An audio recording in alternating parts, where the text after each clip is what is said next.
What do Yeah. you have for us today? Well, I've got a couple of stories today. We're going to get to the fun one about an animal that's gotten a reprieve because the Chinese have taken it off their traditional Chinese medicine pharmacopoeia list for this year. We'll get to that one. Very cute.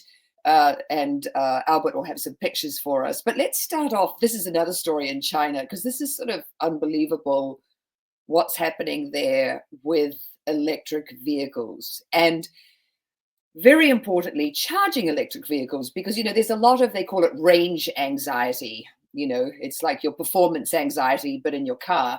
And range anxiety is being addressed with the fast charging, supercharging. And China is doing, going great guns with that. Their supercharging can take an electric vehicle from 10 to 80% in 15 minutes. That's Wow. twice as fast as what Tesla can do. So yeah, Mr. Trump's best friend does need to leave. He needs to go back to Tesla and get working on some stuff because he is so being outcompeted by the Chinese.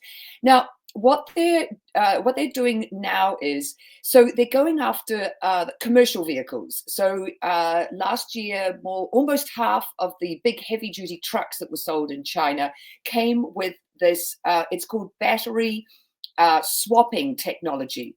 And it's a real game changer because a big heavy duty truck those batteries are enormous. They take a long time to charge. But if it could just drive into a station, like a gas station, and have the one battery, a depleted battery, swapped out for a full battery, that is a whole different Sure, that's like a pit stop. That's yeah, great. it's like a pit stop, and That it would takes take as 5 minutes. yeah, Yeah, it takes sure. 5 minutes. So this is really, really a game changer. And it was good that we showed the taxi first, because also, taxis, buses, vehicles that have a centralized, place that they go to. What their routes are, when they're busy, when they're going to be, need charging. And so they're really looking at ramping this up, and the rate that the Chinese are adopting. I mean, also, ding dong, pay attention, Mr. Musk.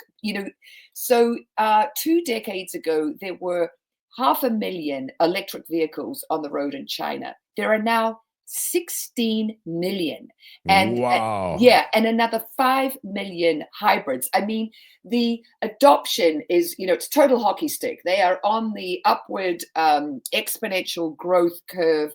And then with this battery technology, this is a huge game changer. And just to go back to Tesla again, to his credit, Elon Musk did actually launch in 2013 a battery recharging. He put in 90 locations. They were between LA, San Francisco, and then between Washington and Boston. But EV or electric Tesla drivers didn't like it. They want to have their own battery. They want to have their own battery, which they know is brand new. It's at the beginning of its life. They're not going to be swapping out for a lesser battery. And this has been a little bit of a problem in China, because if a taxi driver comes in and he's got a brand new battery in his car and it really holds the charge, and he does his 5-minute swap and then goes out to do the rest of his day, and he ends up with an older battery that doesn't hold its charge as long, apparently these taxi drivers will come back and yell at the guys who put the not so good battery, they replaced their good battery. And have you ever heard somebody yell in Chinese? It's not a pretty thing. No. Well, it's not nice to be yelled at by anyone in any language, but right. I suppose if it's in Italian or French, it's there's a sort of a passion and a drama to it. But there are pluses and minuses. I'm seeing this. Let me just address this as you're speaking, because I've seen it from a couple of people that major issue not being addressed. Chinese EVs are not that reliable. I don't know about that. I think it really depends on the brand. I've actually read that there are really reliable Chinese EVs, and then there are also some that are not as reliable. They have, as is being noted today by Belinda, and I think she's referenced it before, they've really been on the cutting edge. There'd probably be a lot of EVs from China on the roads of America, were it not for the fact that they are tariffed already tariffed so enormously. But Oh yeah, yeah, because their yeah, high-end ones are, so deluxe in comparison to it. I mean, they leave Tesla in the dirt, what they're producing.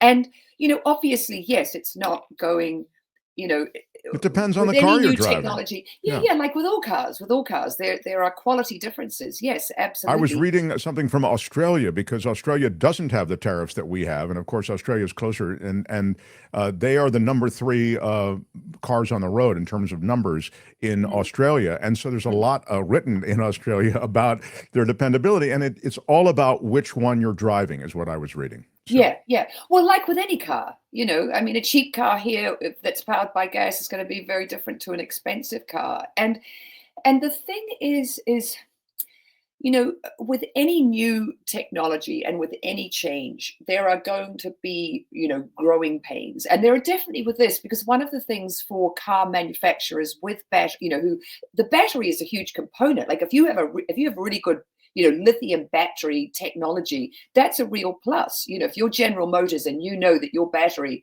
is superior, to Toyota or other car manufacturers out there, that's a big deal. And the car also has to be compatible. It has to have battery swapping technology that works with the station that it goes to. But it just is going to be a game changer. And this is progress, and this is happening. And China is going to be the leader. And so, sort of wake up, Washington, because do you really want to be left behind while you're holding on to a gas nozzle at some gas station? It doesn't make sense. It's idiotic. And I don't know if you remember back in 2023, and there are some great pictures in that second link that I sent, Albert, about two and three wheeled vehicles, because the majority of the world is not in a four-wheeled vehicle like we are. We're lucky.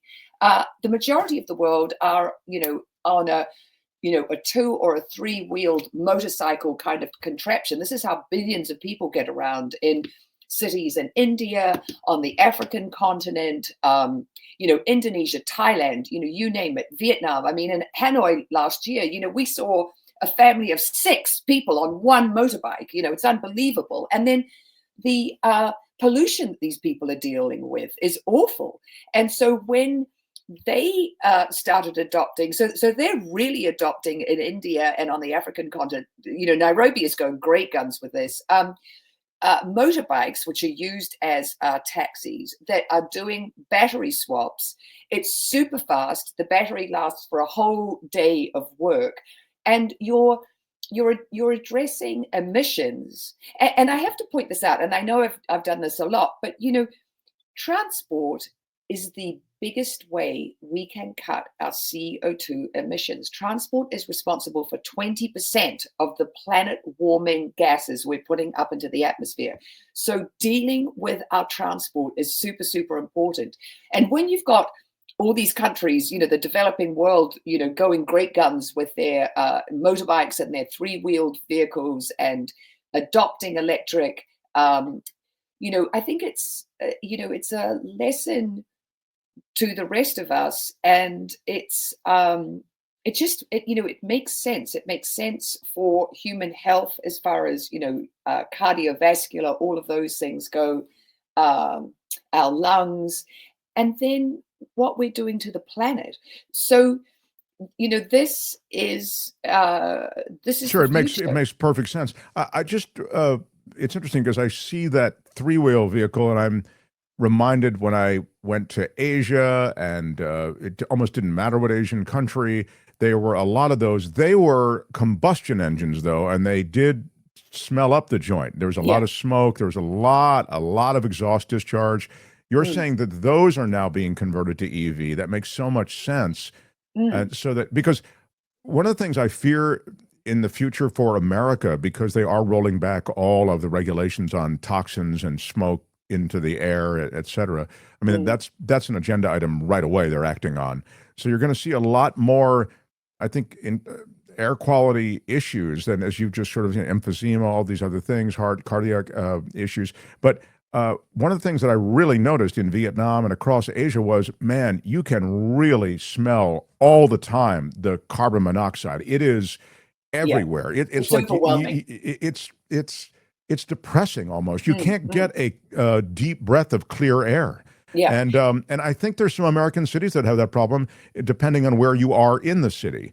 So I love to see these three-wheelers that are slowly being replaced by batteries get fast-tracked, because I think these regions in Asia would particularly be helped by this. Mm. Yeah, absolutely. Yeah, when we were in Hanoi last year, I loved Hanoi, but I was like, I've got to get out of here because this air is intense, you know. Thank you. Exactly. Right. Yeah, Yeah. yeah, it's really hard. It's hard to breathe, and one is on a motorbike or in a tuk-tuk, you know, three wheels. And so, yes, it's going to be a game changer. Look, 8 million people die from air pollution, you know, a year, and this is not going down. So the fact is, this is a there are two positives also with this, really putting the emphasis on batteries. So, you know, we're always talking about how do we store all the renewable energy that's made during the day, the sun and the wind, when the sun is out and the wind is blowing. Well, you know, battery storage facilities can be that. They can store, you know, excess energy, renewable energy that's being made. So that is very good. And you there was one other thing I was with oh yeah. So just to put it in perspective a little bit, so in 2023 Bloomberg, they estimated that electric vehicles, and 60% of them, you know, these 2 and 3 wheeled ones had but also electric cars and hybrids had dropped oil production by 1.8 million barrels a day, because there are that many EVs in the world. And that's just with, you know, 4% of transport coming from EVs. So imagine, as we build that up, how much, you know, that is going to, you know, affect the demand, you know, for Sure. oil. And so I think this is, it's just, you know, it's the way of the future. Right. We It just feels have like an to. inflection moment. I agree with you. Yeah, Um, yeah, yeah. by the way, I wanted to, because I guess I said carbon monoxide, but of course our audience is smarter than me. Inlays says carbon monoxide is odorless, Mark. That's not what you're smelling. Uh, I didn't know that. I just, whatever. It's the exhaust. I don't know. It's like Yeah, benzene. I know you can't smell yeah, that. You know, formaldehyde. It's a bunch of crap that's in that exhaust. I don't know what I'm smelling, but you can tell when you're smelling exhaust, and you smell it. yeah. It's thick in many of these Asian cities. So Well, when yeah, you've but got thanks all for the that correction. particulate matter that's also, you know, yeah, coming out of an exhaust, and you know, there are plastic and there's plastic in tires, so the pollution from Oh, tires on the sure. It's road, all and you that know, stuff. Yeah. all of that stuff. Yeah, it's ghastly. And then also different places have different rules as far as, you know, lead in petrol and things like that. I mean, we're lucky here that we don't have the lead in the petrol, you know, anymore. Yet, But yes, yeah. Cats and Jam says cuts down on noise pollution too. Yeah, I mean there are a lot of Yes, and positives to that's the EV. huge. Yeah, Yeah. the noise pollution is enormous, because that's the thing that people, you know, in India and Africa, when they're interviewed, they say, "Well, I like the ride; it's smoother, it's less noisy, yeah, and it smells better." So it's good on a lot of different levels, and I think, you know, supercharging and then battery swaps. You know, just like, you know, we're doing, you know, house swaps and car swaps through, you know, all these different, you know, apps that we have to, you know, Uber and Airbnb and all these things. So let's do it with EVs as well, so we can, you know, make this transition, you know, happen quickly. Good for our health, good for the health of the planet, right? Agree. All right, in our last Pangolins. moment, please, yes, Yeah. share So more. yeah, pangolins. Oh, so these poor little guys, they are the most trafficked animal in the world, the number one. And there are these huge bans on trafficking of pangolins internationally and also domestically in China. But of course, they have been part of Chinese traditional medicine. You know, there's a proprietary and, you know, medicine. It's called Gui. I could be pronouncing this wrong, but Gui Linji. Pardon me if I'm saying it wrong. But this year, the Gui Linji has been. See, look at that cute little thing, and they take Oh, its scales and they use the scales along with seahorses. They take seahorses as well, and they make this Gui Linji.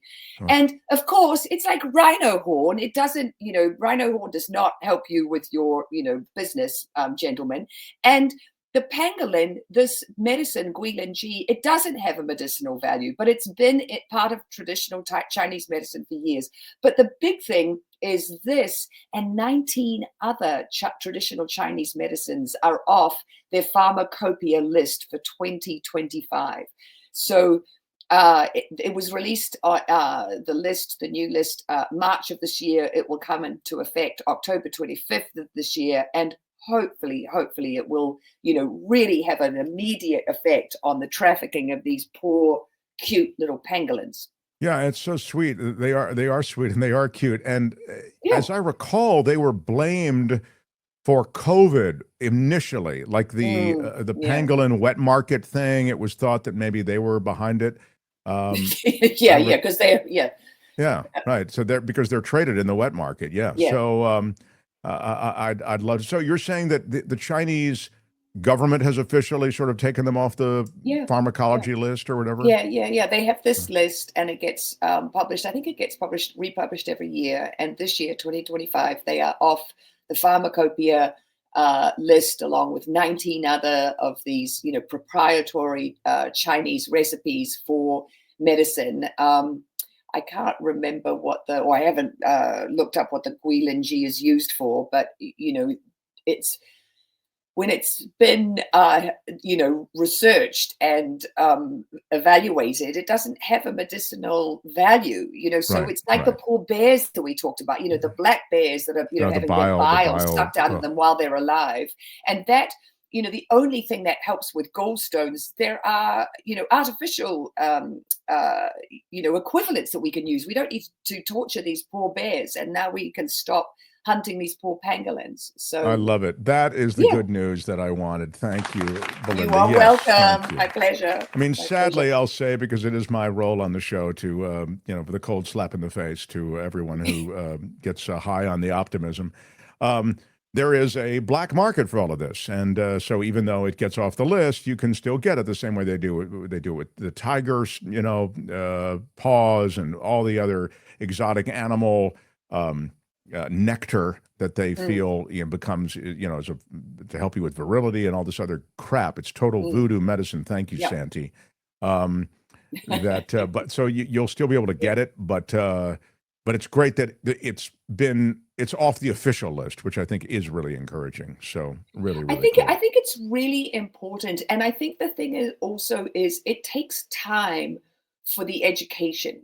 It takes time for the generations of people who've really believed in these traditional Chinese medicines, to be replaced by generations who don't believe in them and realize that rhino horn is just agglutinated hair. It's like a fingernail, and for people in Asia to understand that elephants die for that ivory. They don't just take the tusks and leave an elephant. A whole elephant has to die to give up their tusks for your little trinket and ivory. And when people get educated and aware of these things, it does change behavior. So obviously you and I and a lot of our listeners, we wish the change was happening faster. And that's understandable, but the fact that there is change, we have to focus on the positive. Right on. I mean, yes. Even my cynical self, I completely agree with you. Find Belinda across social media. Belinda Waymouth, Waymouth. So grateful for your contributions here on Wednesdays, and thank you. Totally my pleasure. Bye bye. That's It's the Planet Stupid for today. Hi, it's Mark, and I thought that was great. Hit the notification bell. You'll know whenever there's a new video being dropped, and please subscribe to our channel to help us save the universe.